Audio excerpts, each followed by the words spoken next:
Balayés par le vent, ces vastes landes herbeuses s'étendent à perte de vue.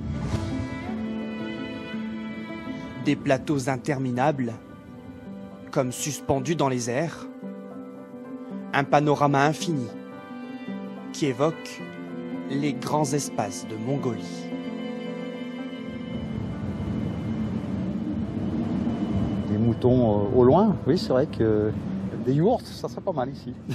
Depuis 3 jours, on randonne dans des zones un petit peu de type steppe. C'est vrai que c'est agréable et surtout que la météo est super bonne.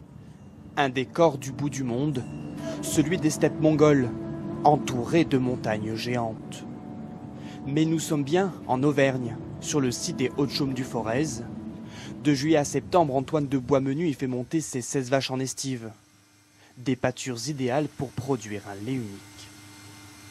On trouve des variétés assez rares comme le fenouil des Alpes, la flouve odorante, vous savez qui est l'herbe de bison, la réglisse de montagne, et tout ça parfume le lait.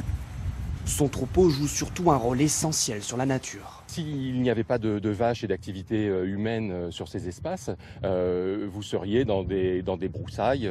Ça serait plus les steppes de Mongolie, mais ça serait le bush de l'Afrique centrale. À 1600 mètres d'altitude, la chaîne des Puys et les monts du Cantal se dessinent à l'horizon. Entre ciel et montagne, Guillaume Moiron étudie depuis 3 ans les spécificités de ce territoire. On voit que c'est très frais, c'est humide, on sent l'humidité qui est tout de suite là dans la végétation. Après avoir fondu il y a 12 000 ans, les glaciers ont laissé des tourbières, des zones humides où se développent des espèces particulières. La spécificité, c'est cette petite mousse, la sphaigne, qui va pomper l'eau et la remonter à la surface. Donc on peut avoir une accumulation comme ça de tourbes sur plusieurs mètres. Même avec un peu d'eau, seule survit une végétation rase et des chevaux rustiques, capables de résister à un climat très rude. C'est bon, tu t'en sors? Pierre Boulol en possède 18. Son fils monte cette jument de 25 ans, en liberté sur ces terres soumises aux caprices du temps.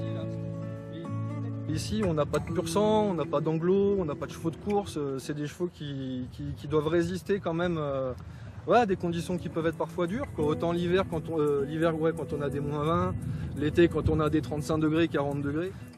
Pour se protéger de ces conditions extrêmes, pas de yourtes dans les plaines, mais des jasseries, d'anciennes habitations traditionnelles. Celle-ci est devenue une auberge. Les voyageurs viennent y déguster un plat typique. Messieurs, dames, on passe à la suite. Le patia, le voilà. Le patia, c'est des pommes de terre en fait confites dans la crème et dans le lait pendant 3 heures minimum dans un chaudron. On en entend parler, alors on voulait savoir ce que c'était, mais c'est bon.